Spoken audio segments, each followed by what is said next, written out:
Bismillahirrahmanirrahim. Assalamualaikum warahmatullahi wabarakatuh. Alhamdulillahilladzi hadana li hada wa ma kunna linahtadiya laula an hadanallah. Asyhadu an la ilaha illallah wahdahu la syarikalah wa asyhadu anna Muhammadan abduhu wa rasuluhu alladzi la nabiyya ba'da amma ba'du. Bersyukur kita kepada Allah dan bersalawat kita kepada baginda Rasulullah sallallahu alaihi wasallam. Bapak dan Ibu yang dirahmati Allah, kita sama-sama tahu bahwa Allah Subhanahu wa taala berfirman dalam Quran surat Al-Baqarah ayat 183 yang berbunyi, Ya ayyuhalladzina amanu kutiba alaikumusiyam kama kutiba alal ladzina min qablikum la'allakum tattaqun. Wahai orang-orang yang beriman, telah diwajibkan atas kamu berpuasa sebagaimana telah diwajibkan atas orang-orang sebelum kamu agar kamu bertakwa. Ayat ini mengajarkan kita, Allah memerintahkan kita untuk berpuasa di bulan Ramadan. Kenapa kita berpuasa? Agar kita mendapatkan faedah dan manfaatnya. Apabila kita melaksanakan puasa ini dengan rukun-rukun dan syarat sesuai dengan aturan Islam, insya Allah kita akan mendapatkan kesehatan baik jasmani kita maupun rohani kita. Hanya kadangkala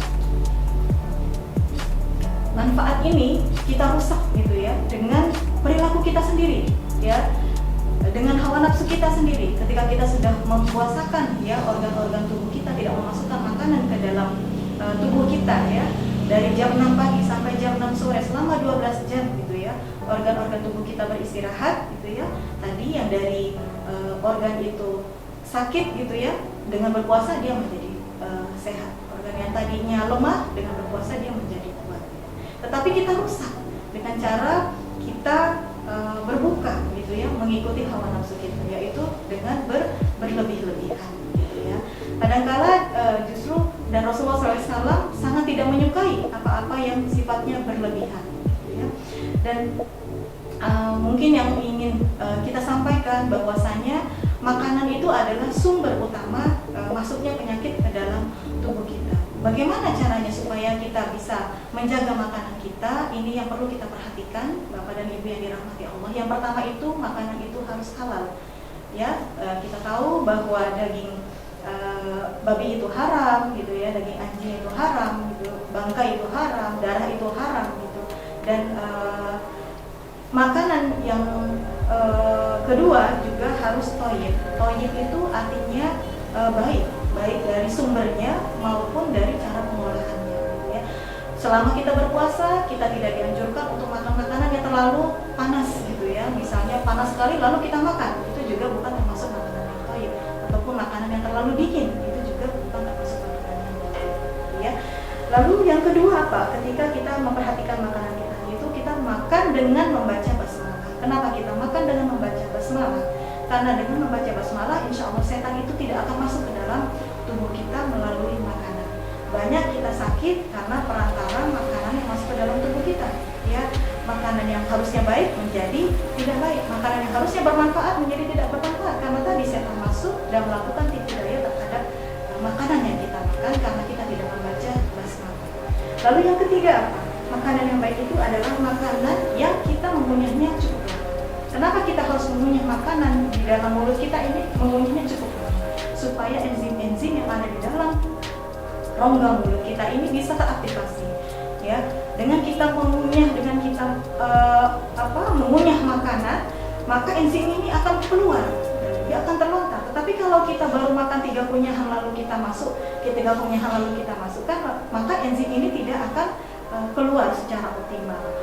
Fungsinya apa enzim yang ada di dalam rongga mulut kita? Dia akan membantu pencernaan di dalam lambung dan usus kita. Makanya kalau kita proses dia cukup lama dengan mengunyah cukup lama, enzim itu keluar, insya Allah dia kesehatan di pencernaan kita juga akan meningkat ya, akan terbantu untuk menjadi lebih baik. Lalu yang keempat, kita makan dengan disunahkan makan dengan menggunakan kuda. Kenapa kita disunahkan untuk menggunakan kuda jari?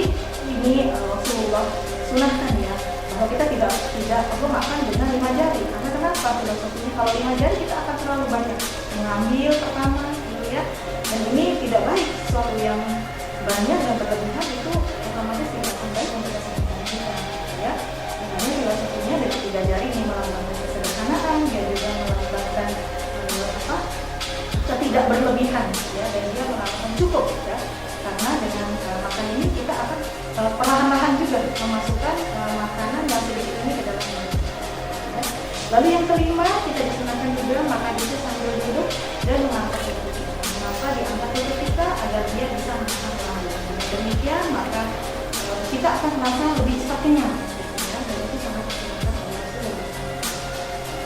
Demikian mungkin Bapak Ibu semua, makanan yang wajib kita jaga, kita tidak perlu berlebihan gitu ya, dan ibu-ibu semua gitu ya yang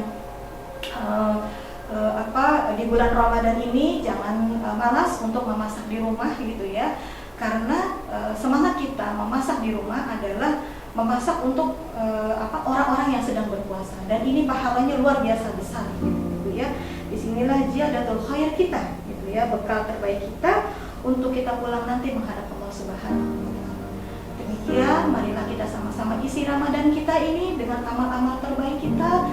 Mudah-mudahan Allah meridhoi dan menguatkan kita semua dan mendapatkan keberkahan Ramadan. Billahi taufiq wal hidayah. Wassalamualaikum warahmatullahi